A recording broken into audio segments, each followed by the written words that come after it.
Good morning, students. Welcome to our YouTube channel Navjeevan Garsana. Now we start our 7th class second chapter second part. First part हमारा कल complete हो गया था इस chapter का. आज हम अपना सेकंड पार्ट स्टार्ट करेंगे. देखो, Mridu crept up to the window. Mridu रेंग कर कहाँ जाती है? रेंगना. रेंग कर कहाँ जाती है? विंडो की तरफ जाती है. रेंग कर विंडो की तरफ जाती है. Lali was sitting little distance away. Lali उसी से थोड़ी दूरी के ऊपर बैठी है. डिस्टेंस मतलब दूरी. डिस्टेंस का मतलब दूरी. थोड़ी दूरी के ऊपर बैठी है. ऑकवर्डली, बड़े ही अजीब ढंग से. होल्डिंग हर वोयलन, अपने वोयलिन को पकड़ रखा है. एंड बो स्ट्रिंग, और उसके धागों को, यानी कि उसके ऊपर जो धागे लगे हुए हैं उनको भी पकड़ रखा है. Her elbow jutting out and her eyes glazed with concentration.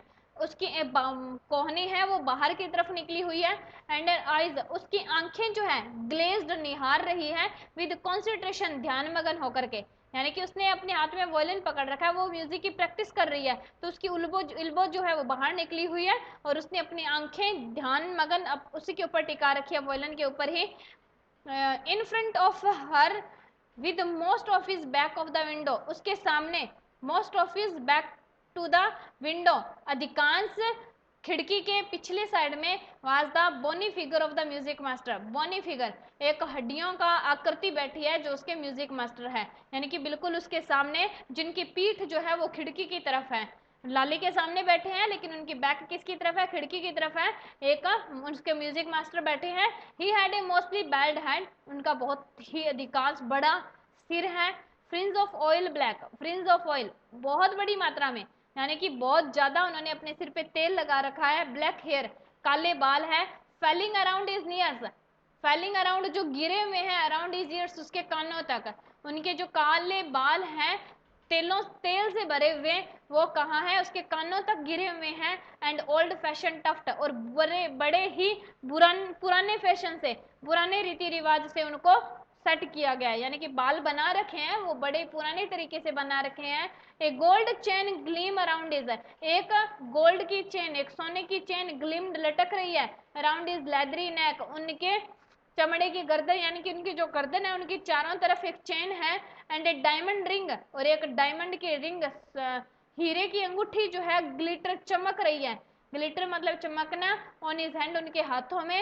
As it glided up, जब ये अपने हाथों को ग्लाइड करते हैं यानी कि मूव करते हैं, जब अपने हाथों को हिलाते हैं अप एंड डाउन, ऊपर नीचे, तो ये रिंग चमकती है.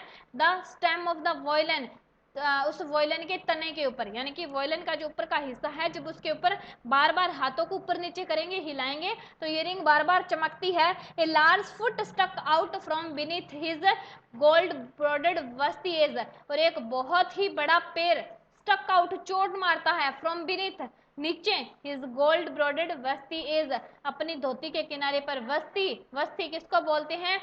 तमिल में धोती को वस्ती बोला जाता है.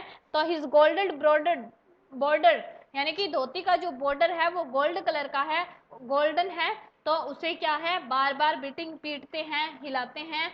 And he was beating time on the floor with the scrawny big toe, और ही वॉज बीटिंग टाइम, जब वो बीटते हैं यानी कि बार बार पैरों को नीचे पटकना जमीन के ऊपर, तो जैसे ही वो जमीन को बार बार पटकते हैं फ्लोर के ऊपर, द स्क्रैनी बिग टॉय, अपने बड़े से पैर के अंगूठे को चोट मारते हैं उसके ऊपर. He played a few notes, फिर वो कुछ गाने बजाते हैं. Lali stumbled behind him on the toilet, stumble होता है रुक रुक कर अनुसरण करना, ठीक है, रुक रुक कर फॉलो करना.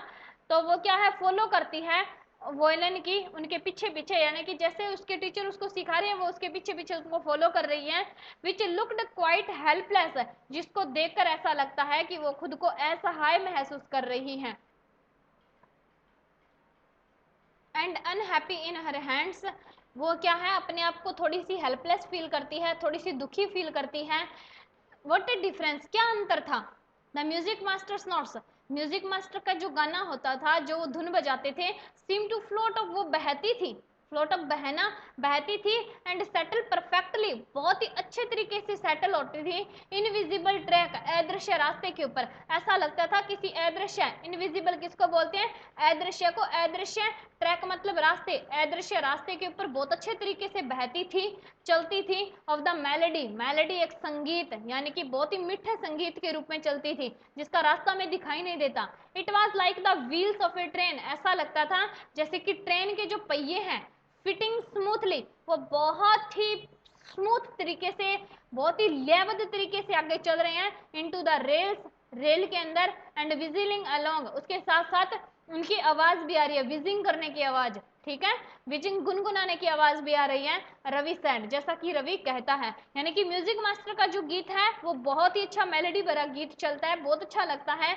मृदु stare at that huge, stare होता है घूरना, मृदु घूरती है उस विशाल बिरिंग्ड हैंड, रिंग पहने हुए अंगूठी को, मूविंग एफर्टलेसली, जो बड़े ही प्रयास के साथ वोयलिन के तने के ऊपर अप डाउन होती है, यानी कि वोयलिन सितार बजाना, गिटार बजाना, तो गिटार बजाते हैं तो ऑब्वियसली हाथ को उसे तार के ऊपर ऊपर नीचे करना पड़ता है, तो जैसे वो करता है तो वो हाथों में जो रिंग है वो बहुत अच्छे से चमकती है, मेकिंग लवली म्यूजिक, और बहुत प्यारा सा संगीत बनता है। Squawk, there was Lali derailing again, squawk, लेकिन बहुत अजीब बात है, लाली फिर से डीरेलिंग करना शुरू कर देती है, यानी कि अपना अजीब सा जो संगीत है वो बजाना शुरू कर देती है। अम्मा कम ए वेल फ्रॉम द गेट, अम्मा ओ, अम्मा एक वेल होता है विलाप, रोने की आवाज, रोने की आवाज आ रही है गेट से, अम्मा ओ, तो अम्मा क्या कहती है फिर, Ravi send there beggar away, cried his mother, Ravi उस बैगर को, उस भिखारी को दूर भेज दो, उसकी माँ चिल्लाती है, फ्रॉम द बैक वरांदा, वरांदे के बैक से, यानी कि बरामदे के पिछले हिस्से में बैठी हुई उसकी माँ चिल्लाती है कि उसको बैगर को है वो दूर भेज दो, वेयर शी वाज चैटिंग, जहां वो बात कर रही है, यानी कि जैसे ही ऐसे लगता है कि गेट से कोई रोने की आवाज आ रही है तो उसकी माँ को लगता है कि भिखारी है, तो उसकी माँ अंदर से ही बोलती है रवि को कि उस भिखारी को वहां से दूर भगा दो। उसकी मदर तापी के साथ बात कर रही है, he had been coming here every day for the past week, वो क्या है यहाँ पर प्रत्येक हफ्ते आता है, पास्ट वीक पिछले एक सप्ताह से रोजाना आता है, and it's time he found another house to beg from, अब ये समय आ गया था, ही फाउंड अनदर हाउस, उसे दूसरा घर ढूंढना था, बैग फ्रॉम, जहां से वो भीख मांग सकता था। पाती एक्सप्लेन टू तापी, पाती ने यानी कि दादी माँ ने व्याख्या की तापी से। Mridu and Meena followed Ravi out, Mridu and Meena ने फॉलो किया रवि को बाहर जाते हुए, यानी कि वो भी रवि के पीछे पीछे चले गए। The beggar was already in the garden, जो भिखारी था वो पहले ही गार्डन में जा चुका था। Making himself quite at home, और उसने अपने आप को शांत कर दिया उस घर से दूर। He had separate his upper cloth under the Neem tree, उसने क्या किया, अपने कपड़ों को सेपरेट फैलाना, अपने कपड़ों को फैला दिया नीम के पेड़ के नीचे, and was leaning against it's trunk, और लीनिंग होता है सहारा ले लिया इसके तने का, यानी कि कपड़ा बिछा लिया पेड़ के नीचे और तने का सहारा लेकर के बैठ गया। अप्रेंटली, अप्रेंटली होता है प्रकट होना, अप्रेंटली प्रकट हो रहा था, प्रीपेड की वो तैयार है, टेक ए लिटिल स्नोज, एक नींद लेने के लिए, छोटी सी नींद की झपकी लेने के लिए वो तैयार है, स्नोज मतलब नींद की झपकी, वो नींद की झपकी लेने को तैयार है। While he waited for the alarms to appear, फिर वो इंतजार करेगा ये अपनी भीख मांगने के लिए, यानी कि बाद में वो प्रकट हो जाएगा नींद लेने के बाद, अलार्म्स भीख मांगने के लिए।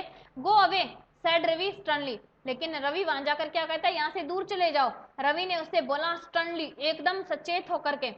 माई पाती says it's time you found another house to beg from, मेरी दादी माँ ने कहा है कि अब आपका समय आ गया है कि आप किसी दूसरे घर में जाकर भीख का मांगो।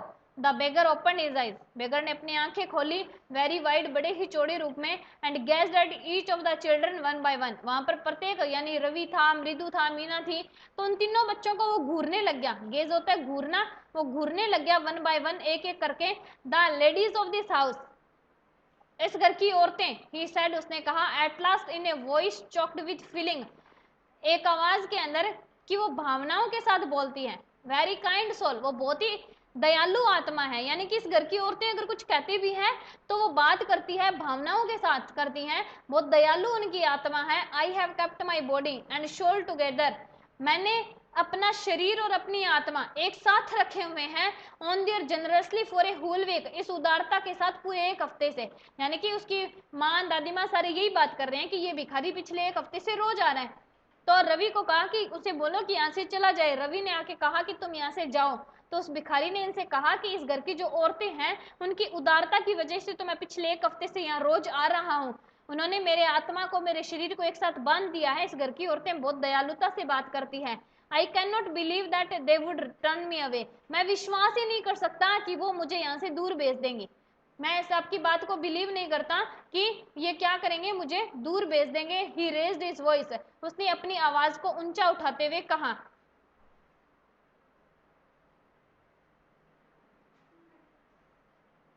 उसने अपने ऊंचा उठाते हुए कहा, अम्मा अम्मा oh said his wail might be, उसकी said is wail might be, उसकी जो विलाप है, उसका जो रोना है वो बहुत दुखी है। But it certainly was not feeble, लेकिन निश्चित बात तो ये है कि वो कमजोर नहीं है। फीबल मतलब कमजोर, कि वो कमजोर नहीं है। It began in a deep strong rumble somewhere in his withered belly, it began in a deep, इसने शुरू कर दिया है कुछ गहरे मजबूत रंबल गुड़गुड़ाहटना somewhere in the withered belly, उसके पेट के अंदर, यानी कि उसके पेट के अंदर कहीं ना कोई मजबूत स्ट्रॉन्ग गड़गड़ाहट शुरू हो चुकी है। And come booming out of his mouth, जो कि उसके मुंह से बाहर निकल रहा है। And it's pure remaining teeth stand brown with bitter chewing, और उसके जो थोड़े बहुत बचे हुए दांत हैं स्टैन, वो धब्बे बन चुके हैं उनके ऊपर, किस रंग के, ब्राउन कलर के, भूरे कलर के, विद बिटर चुइंग, क्योंकि वो पान के पत्ते चबाता है, पान के पत्ते चबाने की वजह से उसके दांतों के ऊपर ब्राउन कलर के धब्बे बन चुके हैं, और उसके पेट के अंदर कुछ गहरी स्ट्रॉन्ग बात है जो अभी बाहर निकल रही है, ब्लूमिंग उसके मुंह से होकर के। ओके स्टूडेंट्स, आज के लिए बस इतना ही। आप जितना भी चैप्टर आपका पेंडिंग रहा है इस चैप्टर का, वो अपने नेक्स्ट वीडियो के अंदर कंप्लीट करेंगे। Thank you.